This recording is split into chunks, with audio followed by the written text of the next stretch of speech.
apparemment, quand on a envie de rouler avec une certaine classe, les Anglais, non, on peut pas dire qu'ils soient mauvais hein, pour rouler différemment. Le problème, c'est que quand la famille s'agrandit, on revoit le roadster. Et pour ça, rouler avec une certaine classe, dans une grande famille, elle est là pour ça.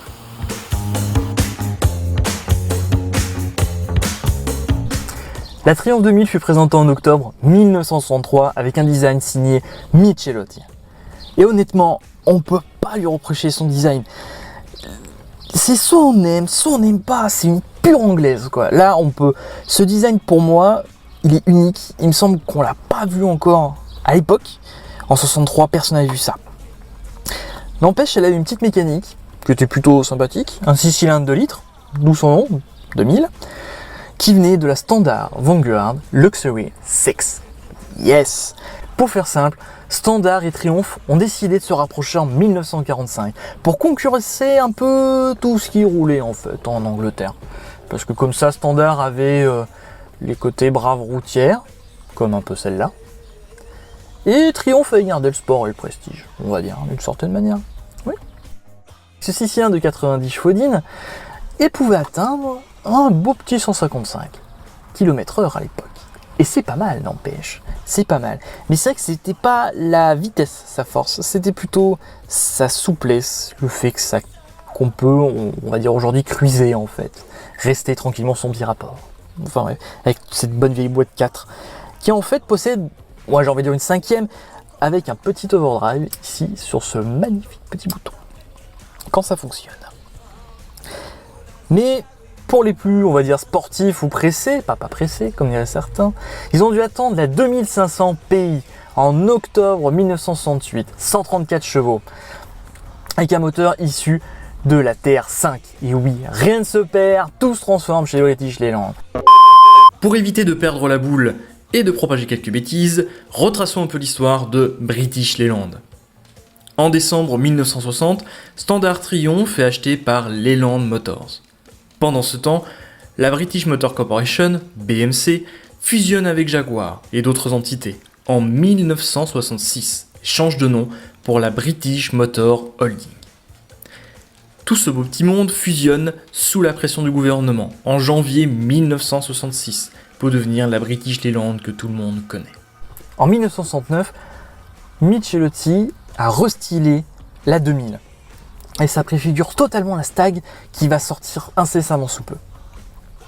Par contre, ça a engendré une augmentation de poids. Elle a été allongée, mais par contre, pas de changement au niveau de la mécanique. Et ça, c'est vraiment dommage. Après, il y a eu des petites touches à l'intérieur qui ont été changées, comme le tableau de bord, qui était nouveau.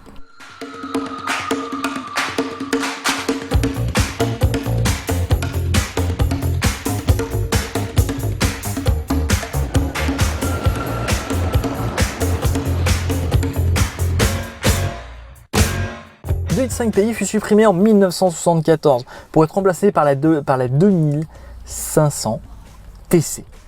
C'est le même moteur, sauf que là ce coup-ci il y a 2 carburateurs. Par contre on y perd, on a 108 chevaux quoi. On a 108 chevaux.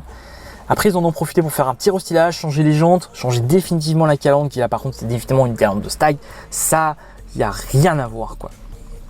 3 ans plus tard, en 1977, les 2000 et 2500 TC sont définitivement arrêtés. Et c'est dommage parce que pourtant on va le voir, elle a des qualités, des défauts, mais elle a quand même des qualités. Déjà, elle avait une ligne moderne, 4 roues indépendantes, frein à disque à l'avant. Par contre, elle était plutôt fiable. Voilà.